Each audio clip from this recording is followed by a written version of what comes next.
We have heard that masturbating is something completely normal, but to what extent, how many times a day can you do it without being considered addicted? What if you can't stop? Let's answer these questions and why you should stop today with this act that seems normal but hides a trap for your life. Before we begin, I would like to apologize for the exaggerated cover, but I needed to draw your attention to this 21st century issue that weakens and harms all our young people and adults, leaving us without willpower. In this video, you will understand what happens to our brain scientifically and philosophically, and what Stoicism has to teach us about this. Vice, also remember to subscribe to our channel and activate the bell so you don't miss anything. Now, let's begin. Current medicine is quite clear in stating that masturbation is completely normal, not only in humans but also evidenced in dogs and other mammals. But this view of normal masturbation was not always so. In the past, masturbation was thought to be immoral, especially in men, because unproductive scene production prevented people from reproducing in the case of women. It was believed that masturbation could distance them from men by finding pleasure on their own, and without assistance to this moral burden was added the physical burden, stating that masturbation caused diseases, so it was not advisable to practice it at all. But let's return to the present. What do we know about masturbation? Especially for men suffering from insomnia, what is known as that it induces sleep. The French Institute of Health and Medical Research concluded that the male brain deactivates sexual desire after orgasm. The cerebral cortex, the area responsible for conscious thought, goes to rest once the man reaches climax. This, in addition to nullifying the desire to continue having sexual relations, facilitates sleep. Therefore, many men fall asleep after sexual activity. But what is the problem? So what is wrong? Well, hidden in one of its benefits is a trap. And if you frequent this channel, you will see what I am talking about. Masturbation releases dopamine in your brain.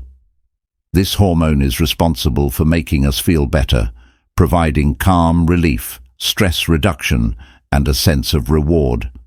This is caused by dopamine and is so pleasurable that some people become addicted. The Diagnostic and Statistical Manual of Mental Disorders. Incorporated in 2017, a new disorder called hypersexuality disorder. This classifies excessive masturbation under the category of obsessive-compulsive disorder. Another vice that leads to mental and also familial destruction. In many cases, you won't be able to control yourself, and you become a slave to yourself. A victim of lack of control, thus seeking relationships with prostitutes, sex with multiple people, and, as we saw in a previous video, excessive consumption of pornography. These are ways that a dopamine-saturated brain finds to obtain pleasure. Pay attention. Addiction to masturbation comes from chemicals released in the brain, and as our brain adapts to the release of these, it feels the need to continually find the codes that generated the music stimulation. Your brain will start asking for more and more dopamine to achieve the same pleasure it had the first time making. You always have to keep looking for how to masturbate again. This reaches an exaggerated point when your brain realizes that the release of dopamine is excessive and begins to block receptors in an attempt to stop you. As a result, the person performs the pleasure act, in this case masturbates, but gets nothing, which frustrates them more than they already were. Excessively masturbating to satisfy that hunger for pleasure is exactly what a smoker who never stops, someone who eats chocolate until vomiting, or even an alcoholic does. At this point you must be wondering, what does Stoicism have to do with this? The Stoics, Seneca, Marcus Aurelius and Epictetus of Rhaes, masters of self-control and wisdom, address the view of pleasure and lust from a unique perspective, from the words of Epictetus to the intimate thoughts of Seneca. They explored the depths of human passions, a legacy that still captivates us. For the Stoics, masturbation was not just a quest for carnal satisfaction, but an opportunity to explore the limits of the body and mind. They saw it as an exercise in self-awareness and a path to true freedom in their philosophy.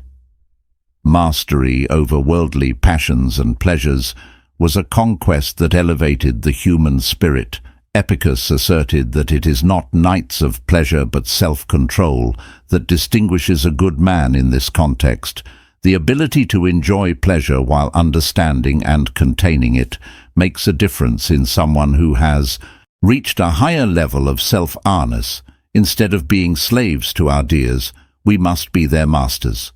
As Seeker reminds us with his philosophical perspective, Stoic reflection on masturbation is not simply about repression, but deep understanding and self-mastery.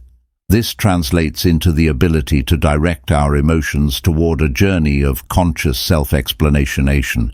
It resides not only in momentary satisfaction, but in understanding, accepting, and embracing our deepest inclinations. From the Stoic perspective, every action has consequences, not only for us, but also for the natural order of the universe when we succumb to our most intense desires. As in the case of uncontrolled masturbation, we lose that harmonious connection with nature highly valued by the Stoics. We become prisoners of our desires, drifting away from true inner serenity. Compulsive masturbation can trigger an emotional whirlwind within us, where guilt, shame, and dissatisfaction become constant companions. The Stoics teach us to control our intense emotions through introspection and self-regulation. By consciously facing our emotions, we learn to manage them healthily and constructively. However, the Stoics encourage us to find inner peace within ourselves. True satisfaction lies in our self-mastery and our ability to find joy in what is simple and virtuous. Allow me to share a personal, inspirational story. I know someone who used to struggle with compulsive masturbation, seeking momentary refuge and pleasure, but facing an emotional storm after each act, immersing themselves in Stoic teachings and practicing self-control and self-regulation. This person underwent a profound transformation. They learned to confront their desires and emotions consciously, finding true joy in self-control. They now live a life of inner peace and authenticity, free from the slavery of momentary desires. True satisfaction comes from living in accordance with our deepest principles and values. When we yield to fleeting desires, we lose sight of what we truly value in life. Compulsive masturbation can distance us from our noblest purposes and veer us away from the true happiness found in virtue and inner peace. By practicing meditation and mindfulness, we can promote the mental serenity needed to resist temptations and face our emotions healthily. This compulsion becomes an obstacle to mental serenity, dragging us into regrets and steering us away from the peaceful peace found in self-control and moderation.